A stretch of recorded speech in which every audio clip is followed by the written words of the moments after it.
Hi welcome back students. तो हम लोग क्या कर रहे हैं? हम लोग कर रहे हैं क्लास 7 सिविक्स का chapter number 5 women change the world.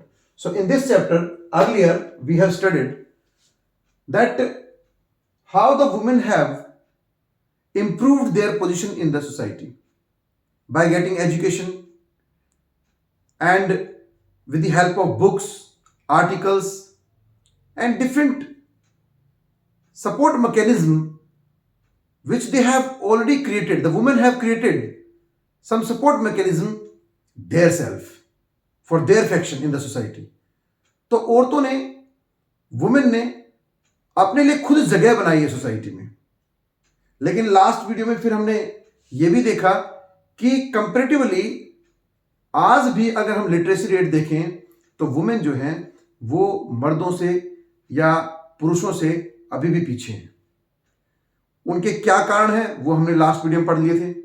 Insufficient schooling system है, इंफ्रास्ट्रक्चर मजबूत नहीं है, ट्रांसपोर्टेशन की फैसिलिटी नहीं है जहां रूरल से अर्बन एरियाज में गर्ल्स जो है पढ़ने के लिए जा सकें। तो इस तरह से आपने देखा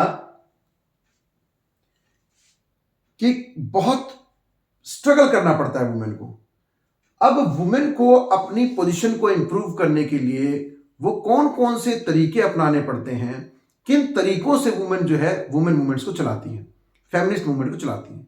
तो हमारे सोसाइटी में बहुत सारे ह्यूमन राइट्स ऑर्गेनाइजेशन हैं जो वुमेन के लिए काम करते हैं। बहुत सारी वुमेन हैं जो एक्टिविस्ट हैं जो वुमेन के लिए काम करती हैं, दहेज प्रथा के खिलाफ या बाकी किसी टॉर्चर्स के खिलाफ, कोई सेक्सुअल हरासमेंट के खिलाफ, या किसी अगर if any rape is attempted on any girl और any lady, against that also some human right organisations are working and protesting against this thing.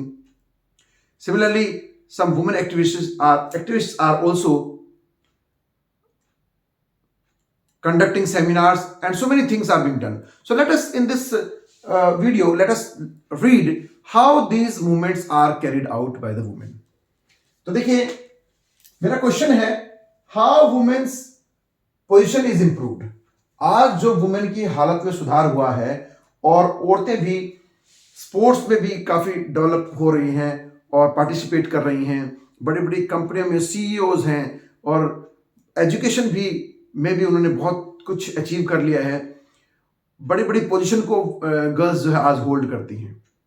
तो ये जो आज अचीवमेंट वुमेन ने प्राप्त की है वो अपने आप इस दुनिया के खिलाफ जो स्टीरियोटाइप आइडियोलॉजी है उनको ब्रेक करके वुमेन ने अचीव किया है। तो उन्होंने अपनी इस पोजीशन को इंप्रूव करने के लिए वुमेन मूवमेंट्स का सहारा लिया। बहुत सारी वुमेन मूवमेंट्स चलाई गई।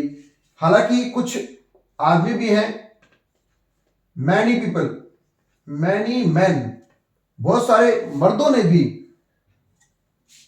अपनी बेटियों के लिए या अपने परिवार की महिलाओं के लिए अपलिफ्टमेंट के लिए इनको काफी सपोर्ट किया, काफी हेल्प की।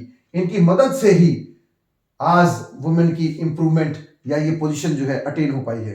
हालांकि आज भी हमारे समाज में कुछ स्टीरियोटाइप लोग हैं, ऑर्थोडॉक्स आइडियोलॉजी फॉलो करने वाले लोग हैं, लेकिन कुछ अच्छे लोग भी हैं जो वुमेन को इक्वेलिटी ऑब्टेन करने में, सीख करने में हेल्प करते हैं। तो फ्रेंड्स, वुमेन मूवमेंट में कौन कौन से तरीके वुमेन यूज करती है? तो पहला तरीका है कंपेनिंग। कंपेनिंग का मतलब क्या है? देखिए, कंपेनिंग में क्या है, वुमेन जो है बहुत सारे आंदोलन करती हैं, स्ट्रीट रैलीज करती हैं, फ्लैग लेकर के, झंडे लेकर के जो है किसी डिपार्टमेंट, कोई गवर्नमेंट ऑफिस को घेराव कर लेती हैं, ठीक है, और गली गलियों में जाकर के, शहरों में जाकर घूम घूम करके प्रचार प्रसार करती हैं। किसकी सहायता से? बहुत सारे तरीके वुमेन जो है, तरीकों से वुमेन अपनी प्रॉब्लम्स को दुनिया के सामने रखती है और कंपेन करती है कि वुमेन को भी इक्वल राइट्स मिलने चाहिए, या उनकी प्रॉब्लम्स, जिन प्रॉब्लम्स को वो फेस करती हैं उसके अगेंस्ट वो कंपेनिंग करके बहुत सारी चीजों को समाज के सामने रख करके उन्होंने प्रूव किया है कि yes, they are also human beings and they must be protected, they must be safeguarded and then they must be respected. तो फ्रेंड्स, इनकी कंपेन का ही नतीजा है कि 2006 में डोमेस्टिक वायलेंस एक्ट सरकार ने बनाया। वुमेन ने कैंपेन की और लोगों को जो है ये बताया कि वो किस तरह की प्रॉब्लम से जो है निकल रही हैं। तो जब उनकी प्रॉब्लम्स को लोगों ने एडॉन किया, सरकार ने एडॉन किया, तो फिर कानून बनाए गए जिसमें 2006 में डोमेस्टिक वायलेंस एक्ट बना दिया गया। इसी तरह दहेज ना मिलने पर बहुत सारी औरतों को उनके इन लॉज के द्वारा टॉर्चर किया जाता था या उनको जला करके मार दिया जाता था। उसके अगेंस्ट कैंपेन की वुमेन ने और लॉ अगेंस्ट डॉरी बनाया गया। इसी तरह वुमेन का वर्किंग प्लेस पर, घरों में और रिलेटिव्स द्वारा सेक्सुअल हरासमेंट किया जाता था, जिसके अगेंस्ट वुमेन ने कैंपेन किया और इस तरह से 1997 में protection against sexual harassment act भी बनाया गया। सो फ्रेंड्स, कैंपेन करके वुमेन ने बहुत सारे कानूनों को फ्रेम करने में सरकार को हेल्प की। इसी तरह बहुत सारी वुमेन एक्टिविस्ट ने इसके लिए काम किया, बहुत सारे ह्यूमन राइट ऑर्गेनाइजेशन ने इसके लिए काम किया और इतने सारे कानूनों को आज सरकार के द्वारा बना दिया गया है। तो औरतों का जो सशक्तिकरण हो रहा है, उनकी कैंपेन्स के द्वारा लोग अवेयर हो रहे हैं। सरकार को भी उनकी प्रॉब्लम्स के बारे में अटेंशन लेनी पड़ती है और चूंकि बहुत सारी वुमेन एक्टिविस्ट हैं और बहुत सारी ऐसी हेल्पिंग ऑर्गेनाइजेशंस हैं, ह्यूमन राइट ऑर्गेनाइजेशंस हैं जो वुमेन के अपलिफ्टमेंट के लिए काम कर रही हैं। इसके अलावा वुमेन मूवमेंट्स का दूसरा तरीका जो है वो है रेजिंग अवेयरनेस। सेमिनार्स कंडक्ट करके, पोएट्री के द्वारा, सॉन्ग्स के द्वारा, स्ट्रीट प्लेज के द्वारा, पोस्टर मेकिंग के द्वारा, बैनर्स के द्वारा वुमेन जो है सोसाइटी में अपने प्रॉब्लम्स के प्रति लोगों का ध्यान आकर्षित करती हैं और इस तरीके से अवेयरनेस फैलाती हैं। एजुकेशन के लिए वुमेन्स को भी ये लोग क्या सपोर्ट करते हैं, सपोर्ट मैकेनिज्म प्रोवाइड करते हैं और उनको प्रमोट करते हैं, एनकरेज करते हैं अवेयरनेस फैलाकर कि एजुकेशन कितनी ज़रूरी है।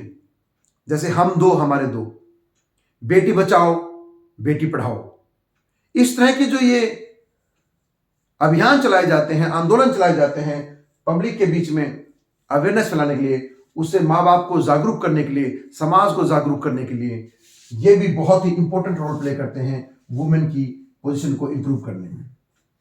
अब अगर ये सब करने के बाद भी काम नहीं चलता और उसके बाद भी कुछ डिस्क्रिमिनेटरी एक्टिविटी होती है या कोई वायलेंस होता है वुमेन के अगेंस्ट, ह्यूमन राइट्स का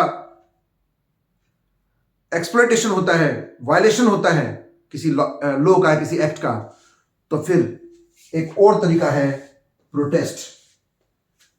वुमेन प्रोटेस्ट करती हैं अगर उनके खिलाफ कोई इस तरह की कोई एक्टिविटी होती है सोसाइटी के अंदर, जैसे मैंने बताया कि कोई रेप अटेम्प्ट होता है या उनको कम सैलरी दी जा रही है कंपैरेटिवली, या उनको और किसी तरह कोई हरासमेंट सोसाइटी में झेलना पड़ रहा है, तो फिर वुमेन उस चीज़ के अगेंस्ट प्रोटेस्ट करती हैं, कैंडल मार्च निकालती हैं, स्लोगन्स के साथ गलियों में जो है कैंपेन की जाती है और बहुत सारी चीज़ें प्रोटेस्ट, रैली की जाती हैं, स्ट्राइक्स की जाती हैं, ठीक है, हंगर स्ट्राइक की जाती हैं, लॉकडाउन किया जाता है फैक्ट्रीज को, वर्किंग प्लेसेस को।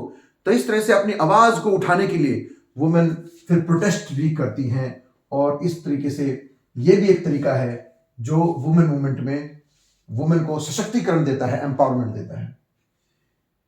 एक लास्ट पॉइंट जो आपकी बुक में दिया हुआ है, चैप्टर में दिया हुआ है, वो है शोइंग सॉलिडेरिटी। जब इस तरह की कोई घटना समाज में होती है तो आपने देखा होगा कि महिलाएं और समाज के जो इंटेलेक्चुअल लोग हैं वो कैंडल मार्च, मोमबत्ती जला करके, बैठ करके एक जगह पर मौन व्रत करके अपना जो सिंपैथी है वो उस फैमिली के लिए अपनी सिंपैथी शो ऑफ करते हैं और इस तरीके से समाज को जोड़ने की कोशिश करते हैं। तो जब किसी बच्ची के साथ में या किसी वुमेन के साथ में कोई इस तरह कोई मिसहैप होती है, कोई रेप अटेम्प्ट होता है या कोई और किसी ने एसिड फेंक दी उसके चेहरे पे, या जबरदस्ती किसी लड़की को जो है ना पकड़ के शादी कर दी, ठीक है, फोर्स मैरिज की जा रही है नाबालिग लड़की की, या और कोई किसी तरह का ऑनर किलिंग वाला कोई ऐसा कोई जो है इंसिडेंट होता है, जिसमें घर वाले लड़की को मार देते हैं या उसको टॉर्चर करते हैं। तो इस तरह की चीज़ों के खिलाफ मोमबत्ती जला करके या शांति सभा रख करके एक लोगों के मन में सिंपैथी क्रिएट की जाती है, एम्पैथी क्रिएट की जाती है। तो ये भी एक तरीका है लोगों में महिलाओं के प्रति संवेदना जगाने का। तो इससे समाज के अंदर संवेदना जागेगी और वो वुमेन्स की प्रॉब्लम को एडर करेंगे और इस तरीके से समाज में बदलाव होगा।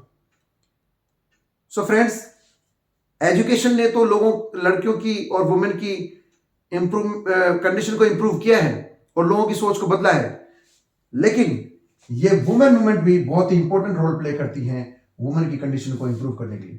सो फ्रेंड्स, ये हमारा chapter number 5 women change the world. अब इसके नाम को आपको समझ में आ गया होगा कि जो महिलाएं हैं वो भी दुनिया को चेंज करती हैं, दुनिया की सोच को बदलती हैं। इस दुनिया में जो बदलाव हो रहे हैं उसमें वुमेन भी एक जो है इक्वल काउंटर पार्ट बन के इस पूरे डेवलपमेंट में, इवोल्यूशन में, ग्रोथ में कंट्री की मेन स्ट्रीम में आ गई हैं और वो अपने प्रयासों से आई हैं और इतने सारे मूवमेंट्स करके आज वो इस मुकाम पर पहुंच गई हैं। तो फ्रेंड्स, हमारा ये चैप्टर यहीं खत्म होता है। See you, goodbye. I hope that you like this video. Thank you.